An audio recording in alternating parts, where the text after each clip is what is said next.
Curated Content is your insider hub to the best channels YouTube has to offer.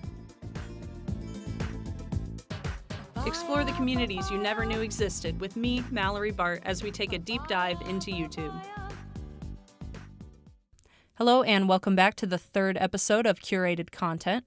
This week we'll be talking about educational YouTubers and YouTubers that bring some kind of educational aspect onto the platform.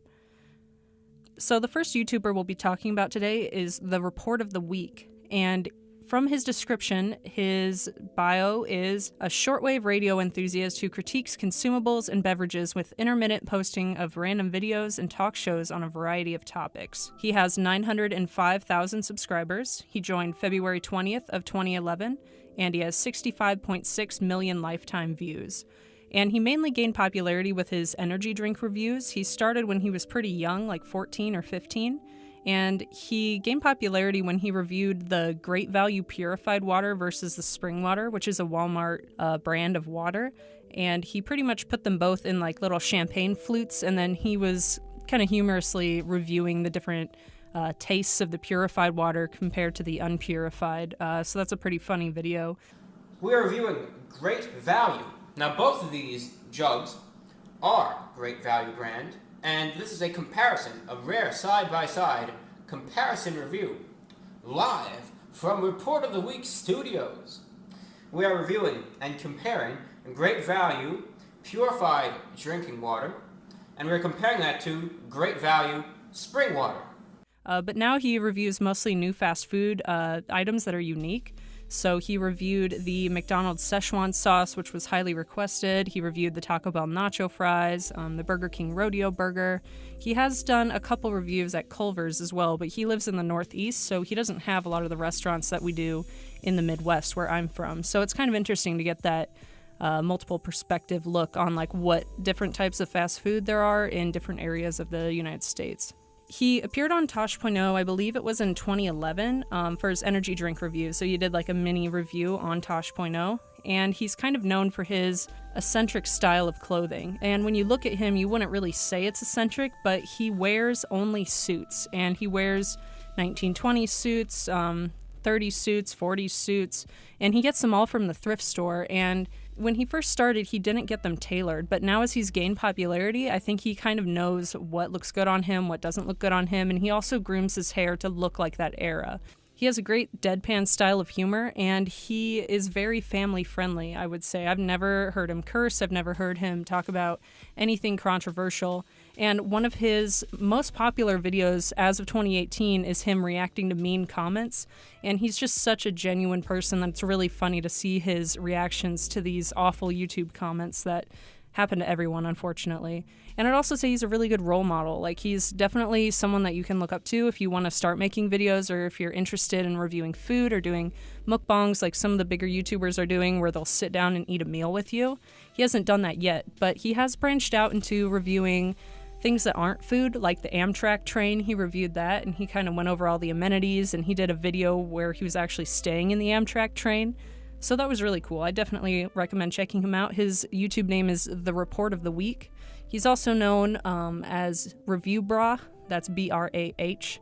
So you can find him that way. His real name is also John. So he's very plain Jane name kind of guy, but he's a really interesting guy. So the next channel we have is Beta64, kind of like N64, like Nintendo 64, but it's Beta64. And his About Me says, "From the complete development story to which graphics and sounds are unused in the game's file system, every episode will dive headfirst into the seemingly endless cavern of information." He has 281,000 subscribers. He joined August 10th of 2012, and he has 30 million lifetime views. And basically what Beta64 does is he shows beta versions of video games, including Super Mario 64, Luigi's Mansion, Sonic Adventure, and Super Paper Mario. And what a beta version of a game is basically like a pre-release. So it's not like a full-fledged release title, it's the beta version. So there's bugs, there's community feedback. You have to be a beta tester to see that. So a lot of the footage will come out in early video game trailers, will be the beta version.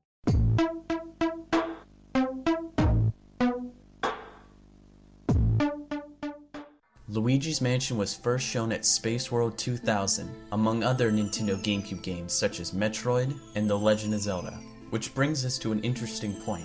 At the end of the Space World 2000 GameCube reel, a 1-second video of 3 ghosts sitting around a table is shown. Strangely enough, these ghosts do appear in the full game, but not as one might expect. While I was randomly ripping textures for the game, I came across this image, which appears to be the same 3 ghosts sitting around a table. This image is visible in-game when Mario is turned back from a painting, as shown here. His videos range around 700,000 views on each video, and he blends kind of documentary research with interesting facts. So the development of video games is interesting because the die-hard fans will look for differences in each version of the video game, from trailers at E3, which is a video game conference that happens once a year, any type of promotional commercial, any teasers. Every time they show gameplay, it's a little bit different compared to the final release. So that's just maybe the developer decided they want to cut out this specific character or sprite, or maybe they want to completely get rid of this one sound that keeps happening. So Beta 64 will go through, research all that information, and put it in a nice 10-minute video for you to watch. I like his videos a lot because you can watch them while you're eating dinner. If you want to watch like a mini documentary about Super Mario Sunshine and you want to know what the beta version was like, or you want to know the differences between like what happened when they first started making it and what happened when they finished it, you can get the full story from Beta 64. So the next channel we're going to be looking at is Dan Bell, and he is the creator of the Dead Mall series and Another Dirty Room. He's been featured in the New York Times, Time Magazine, and the Baltimore Sun, and he's also a TED Talker, it says on his About Me. So he has done a TED Talk about how he popularized the Dead Mall kind of phenomena that we're seeing right now. He has 412,000 subscribers. He joined October 16th of 2006, and he has 35.8 million lifetime views. So he's the creator of the Dead Mall series, and he helped popularize a video effect where he overlays vaporwave music from SoundCloud with permission of the artists on top of video of him slowly walking through dead malls. And what a dead mall is, if you don't know, it's basically a mall that doesn't have as many stores as it used to. The stores are closed down. It looks abandoned, but maybe the mall is using it for some other purpose, like they have... Hey everyone, this is Dan Bell, and this is my video tour of the Marley Station Mall in Glen Burnie, Maryland.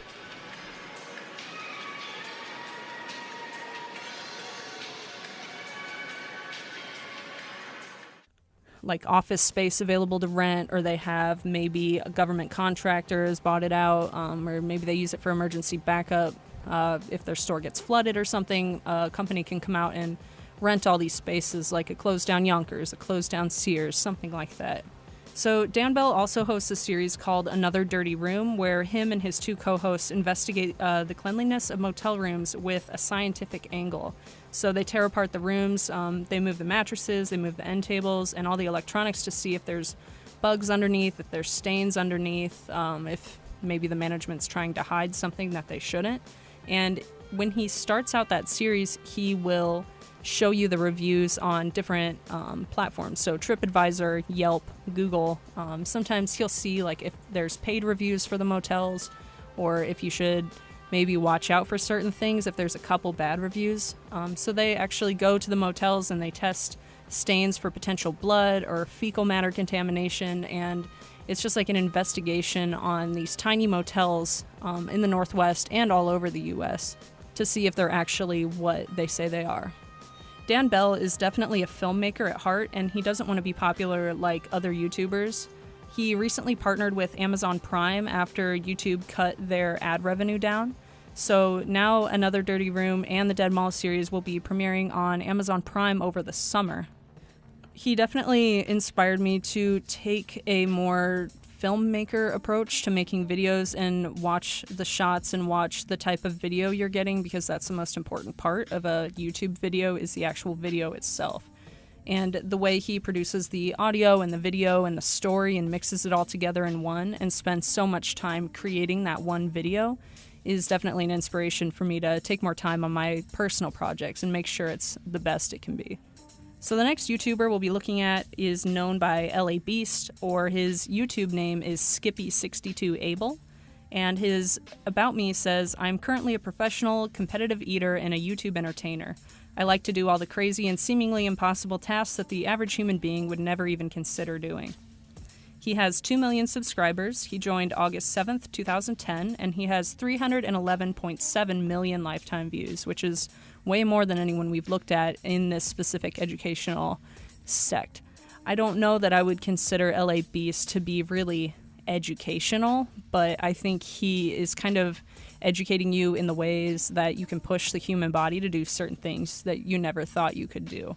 He's kind of a motivational speaker, but he doesn't do it professionally, but he's definitely a good role model to look at. He goes by the LeBeast because he used to live in Los Angeles. Right now he's living in New Jersey, and his real name is Kevin, so he goes kind of by either of those. But if you want to find him, just search LeBeast. And one thing you might recognize the LeBeast for, and you didn't even know it was him, are his recent efforts to bring back Crystal Pepsi to the market. This was about a year and a half ago, as of 2018. So he called Pepsi corporate every single day until they sent out a representative to talk with him about Crystal Pepsi. And he said he would call the customer service line and say, "Hi, my name is Kevin. I really like Crystal Pepsi. Will you please bring it back?" And they would say no, but if we get more calls about it, maybe we'll see that there's a consumer demand for it. So he created a hashtag called Bring Back Crystal Pepsi that received national attention, and it resulted in the nationwide re-release of Crystal Pepsi. And he actually worked for Pepsi for a little while, but it's not relevant to the story. I think he might have just known that if he had the right amount of persistence, if he kept pushing that we need Crystal Pepsi in 2017, that it would eventually get re-released, and it did. And they gave him his own mini fridge with the LeBeast logo on it, and they filled it with Crystal Pepsis, all with a special label just for him. So that story's really cool. If you want to look it up, you should be able to search Crystal Pepsi LeBeast, and you'll see the whole story there. So the LeBeast has eaten everything from a cactus to a pack of light bulbs. So neither of those are safe to eat. You should never consider eating a cactus or a pack of light bulbs. But it's obvious he's highly trained and he's very capable of eating and digesting these non-foods compared to a regular person. LeBeast here. Today I'm going to be doing a simple challenge, and that is eating a few cacti. As you can clearly see, this is a cactus, and it's very spiky. This is a true test of mind over matter. I feel lightheaded right now, but that doesn't matter. He is a professional competitive eater, and he's also a weightlifter, so he's super big and buff, and he's just like a guy you wouldn't want to mess with. So him eating light bulbs, like, obviously do not try and eat a light bulb after you watch his videos. He has a disclaimer on every single video he posts, so he's got his ducks in a row there. But he's also got normal competitive eating videos like the 9,000 calorie bacon sandwich or the Burger King challenge where he ate 11 burgers that were 6,300 calories total. But he also has a video where he ate an entire raw pig from the Asian market, including the nose, the intestines, the heart, and other bits of the pig. But he didn't fully eat any of these items. He just kind of tried them, but they were raw. And from what I remember, I'm pretty sure he threw up after that. And I like his videos because he does include when he gets sick, and he kind of changes the music when he's starting to get nauseous. So it's kind of funny. It's also kind of gross. So I would say the worst part about LeBeast is that it's a really gross channel sometimes, and it's really hard to get through some of those videos where he is eating the Asian market raw pig. Like, it's just not easy to watch. So he's not a channel for everyone, but he's really genuine, charismatic, and he tries to keep his content family friendly other than the gross out factor. I know he plans to walk across the United States sometime in the future. He was preparing to do it a couple years ago, but he realized it's really, really hard to walk across the United States. So now he's participating in half marathons in New York City, and I know he goes to the gym almost every day, so he's definitely a very motivated guy. And the last channel we'll take a look at today is LGR, and it stands for Lazy Game Reviews, or known by his real name as Clint. So his About Me says, commentary of PC games, retro tech, and more, classic computer gaming, oddware, The Sims, thrifting, and Tech Tales, which are all series that he has on his channel. So he has 838,000 subscribers. He joined March 9th, 2006, and he has 217.4 million lifetime views. He's a family-friendly channel that's focused on video game and retro tech reviews, and he gained mainstream popularity after he started reviewing kind of seemingly useless Sims 3 stuff packs, which were kind of like $20 add-ons to the Sims 3 game, which was already $60. So the Sims and EA were just trying to push out more and more content that, of course, you would have to pay for, which is known as DLC, or downloadable content. And a lot of people kind of complain about the DLC being overpriced. It doesn't really give you new stuff that's worth your $20. So he would review these packs and make fun of them, but also it was really educational because you would know if you want to buy that pack after you watch the video. If you decide, yeah, that looks like it's worth $20, then you could go out and buy it. And he ended up partnering with EA, and they sent him game codes to get the games for free. So he would provide a review in compensation for a free game. So that was kind of cool. And LGR also has a lot of videos about old computers, old graphics cards, and other items that he finds while he thrifts in the Northeast, so it's a little bit different from the Midwest where I am. His videos are interesting because he talks about obscure technology that has been phased out or made redundant by current technology. So for example, the video called Strangest Computer Designs of the 90s takes an in-depth look at the ways companies tried to market computers to consumers that were interested in the aesthetics of the computer tower. So there's some weird computer towers that were meant to fit in a corner of a desk, like how in the 90s and early 2000s there were all sorts of giant hardwood places to put your computer. And it wasn't necessarily great for the computer tower because the vents would be on the back and it'd overheat. So a lot of these designs aren't practical, but they look kind of cool. So he does video reviews like that. First up is the Packard Bell Corner PC. Now, this is one of those machines that looks pretty cool at first, but then makes no sense when you think about it. Known informally as the corner computer, you'd think these machines from 1995 were meant to fit snugly in the corner of a room, until you realize that plugging in the cords in the back prevents that.